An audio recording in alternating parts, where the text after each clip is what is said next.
Ana. Hello, ma'am. Good afternoon. So, anong pagpapagawa natin? So, rebond with Botox. Rebond with Botox. Usually, ang Botox lang pagpatanggal ng dry hat.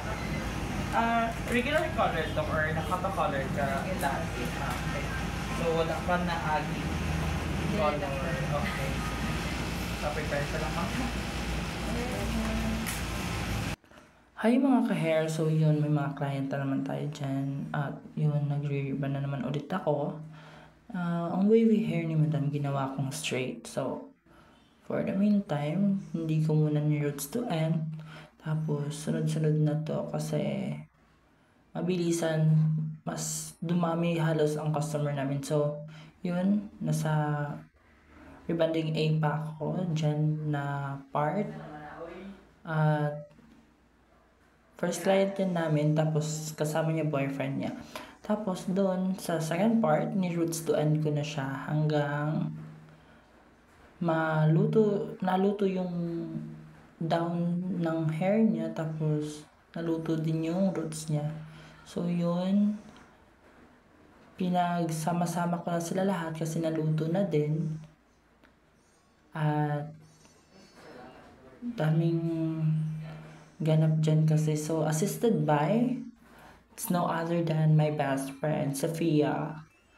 So, yun, nag-planch na ako. Makikita nyo naman, first, gamot pa lang, straight na buhok ni Madam. Kaso lang, mga baby hair, lumilipad. Chares. So, yun, hanggang nag-letter B na ako dyan. Letter B is pang-lock ng rebonding, everyone ha. Sa lahat ng hindi po nakakaalam, yung rebonding B is pang-lock po ng buhok ni client sa letter A. So yun, nag-blower na si Sophia again sa number 2 or letter B.